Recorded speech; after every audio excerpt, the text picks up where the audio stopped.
penúltimo capítulo da nossa série Pense como um Artista, de Will Gompers. E aqui a gente vai falar sobre o capítulo 7 e o capítulo 8. O capítulo 7 fala que os artistas têm um ponto de vista. Vamos lá saber o que é isso?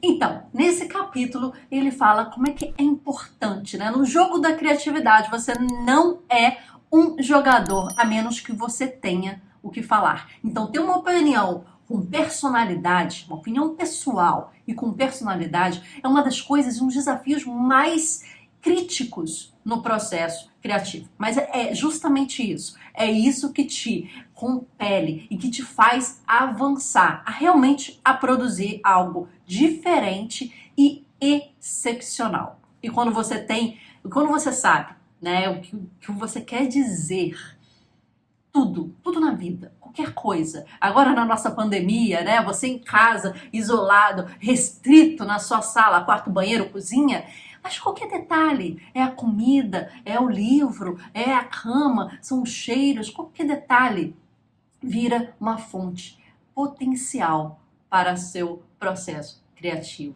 e sua criatividade aflorar. Então, nesse capítulo, ele fala da importância de você ter o que dizer.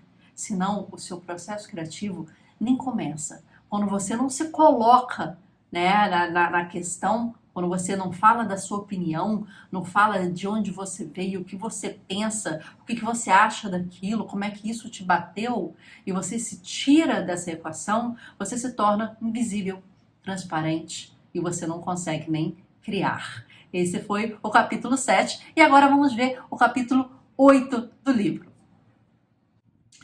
No capítulo 8, o autor já fala que os artistas são corajosos. Isso é uma coisa que a gente vê sempre, nessa questão, a coragem, o artista precisa de coragem, é inerente que ele se exponha ao risco, que ele crie seu mundo, que ele coloque para fora tudo dele que ele sente e coloque isso a julgamento. E é uma possível vergonha. Ter essa capacidade, né, de aguentar esse julgamento, de se expor, né, e ter essa vulnerabilidade emocional e essa confiança são coisas essenciais. E é o ato mais corajoso, você pensar por si próprio. Aqui nesse capítulo ele coloca dois exemplos muito bons, Michelangelo e Banksy. Quanto a Michelangelo, ele fala que o Papa Júlio II chamou o Michelangelo para pintar a Capela Sistina. E ele falou, não, só o Michelangelo tem a capacidade para fazer isso, apesar de não ser a técnica, né? Que o Michelangelo estava acostumado a trabalhar mais com escultura. E pintar em afresco, ainda mais de cabeça assim, né, pintar o teto, não era uma coisa que ele estava acostumado. E Michelangelo recusou, falou não pro cara com maior nível hierárquico na época, um cara que para todo mundo falava sim, né, para ele. E Michelangelo falou não, saiu da cidade, ficou um tempo fora, não quis fazer e depois retornando viu que não era possível, a insistência, né, do Papa Júlio II. E o Michelangelo falou assim, já que eu vou fracassar de fazer isso que ele está pedindo, tão desafiador, né, fazer uma coisa que não é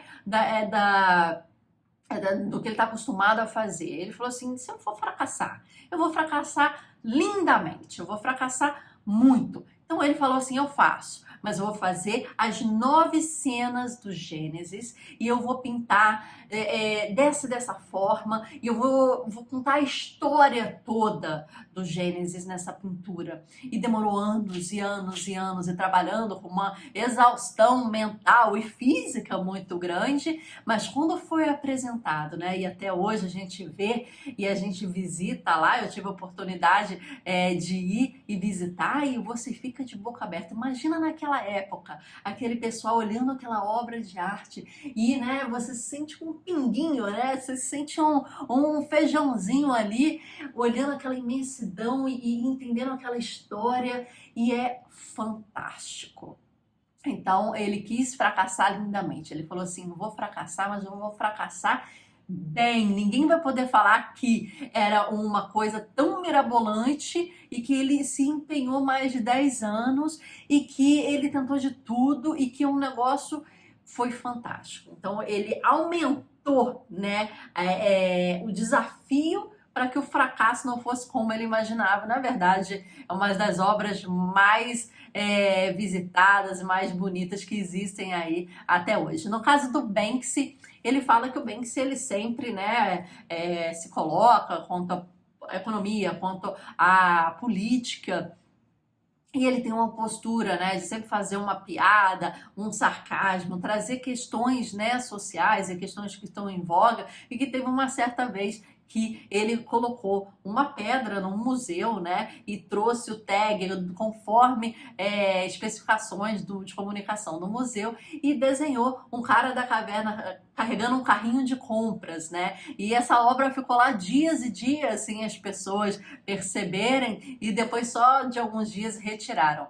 Mas o que ele fala é o seguinte: para um artista, né, conseguir ter esse nível de criatividade, que ele consegue se expor, ele precisa de algumas coisas. Ele precisa de um ambiente que o ajude, né? Um ambiente que seja generoso, que acolha ele, um ambiente acolhedor, e também de um patrono. Nesse caso, né, o Papa confiava completamente em Michelangelo, deixou ele fazer o que ele queria, no tempo que ele queria, apostou nele, né, pagou ele. Então, assim, esse mecenas que o livro fala, que pode ser tanto um negociador, um galerista, é necessário nesse processo. Apesar da galeria que ele fala, a galeria quer artistas, que a galeria sabe que vai vender, artistas comerciais, porque ele precisa vender ao final das contas. E um negociador, ele precisa de um artista que ele sabe que vai ter valor no mercado. Então, apesar disso, o artista, quando ele se coloca e quando ele questiona, ele precisa desses dois itens, né? Um ambiente acolhedor e um patrono, alguém externo ao seu processo criativo, mas que vai validar, né, e te dar credibilidade frente ao mercado, vai comprar a sua ideia.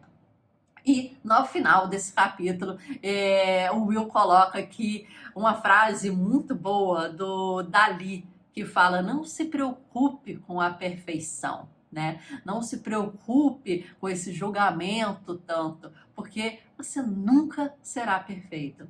Então, terminamos aqui o capítulo 8, e você sabendo disso, nunca seremos perfeitos. Vamos fazer o que a gente pode fazer. Vamos lá para o próximo capítulo, o último capítulo, para a gente encerrar essa série maravilhosa do Pense como Artista, do Will Gompers. Tô adorando estar aqui com você. Se você tá curtindo, escreve aqui embaixo, apita lá o sininho, curta, comente. Isso ajuda muito a gente aqui no canal a fazer mais conteúdo para você e a desenvolver mais séries. Aqui no canal a gente já tem algumas séries, né? Dos livros Roube como Artista, por exemplo, e siga em frente. E aqui a gente está na terceira série do Pense como Artista. Vamos lá, seguindo, fazendo e falando sempre sobre muita arte. O próximo e último vídeo tá aqui, é só clicar.